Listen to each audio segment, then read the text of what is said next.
Ryan, it's interesting because every year that we do this, there always seems to be Perham. And there always seems to be a Perham Yellow Jacket football team with a dual threat quarterback that will cause you all kind of fits defensively.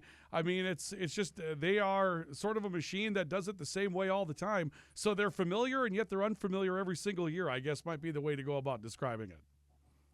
Yeah, I mean, there's been a lot of sleepless nights over Perham. It's just they always seem to have great athletes, especially in the quarterback room, like you talked about. That guy that can throw the ball around, but also can run, and that's really becomes a big challenge for a defense. Is the do you bring pressure? Do you not? If you bring pressure and he escapes, how are you going to make sure you got somebody on him? So, great quarterback. Always have great tailbacks. Just overall great athletes on the outside, and then always physical up front too. Well coached football team. So it's always a good battle with these guys. We've had great games in the past, and I expect no different tonight. Coach, what was the message to the team after last week? I know that it was a frustrating night offensively in the first half. You go into the locker room down 3 scores and you felt like you should have had something on the board. It got away a little bit, but at the same time, you have to try to rally the troops and say it's one game and it's one sample size. So how did you go about approaching this week, getting ready to sort of get rid of that matchup that you had a week ago? I think the biggest thing we talked to the guys is that, yeah, I think we got punched in the mouth, and it was one of those Mike Tysons where everybody's got a plan until they get punched in the mouth. And after that first drive when they scored on us defensively, we forgot everything we had learned, and we stopped reading our keys. We stopped doing what we had done the past 4 weeks leading up to this game, and it was a mixture of two things. They're a very good football team on the back end. We didn't play very well.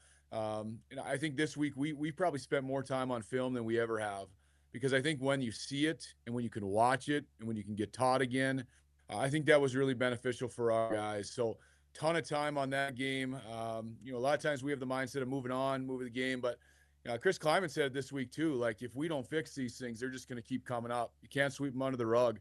So we kind of took that mindset too of, we have to fix this stuff. We got to make sure we're ready to go. Because if we can fix some mistakes, we're going to be pretty darn good. And, look at offensively, we were in the red zone 3 times too, and the first half and didn't score. We got to put points on the board there when we get down there. So a lot of fixable things, which is exciting. We just got to make sure moving forward that we make those corrections.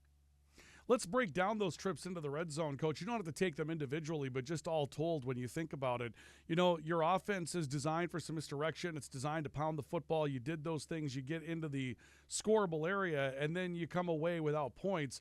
Was it some mistakes that you felt that kept you out of the end zone? Are there some things schematically that maybe you have to put in to widen out a defense? What did you think as far as the reasons why you came away without scoring on those trips down the field?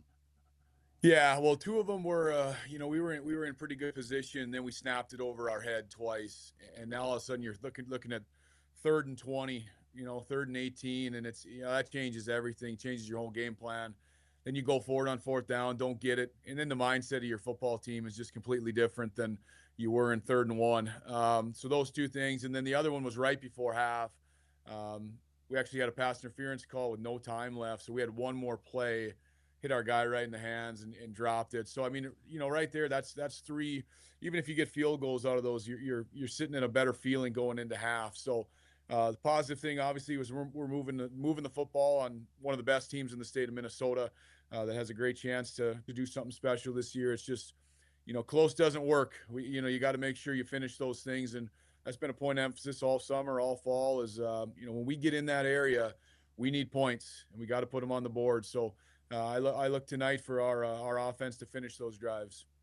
And this is the start of something special tonight, Coach, because you've got 7 games left in your regular season, and if I remember right, 5 of them are in East Grand Forks. And so you get a chance to start not necessarily a long home stand. It's not one right after another, but you're going to see your home field a lot this season. And so there's got to be a lot of excitement for tonight's game.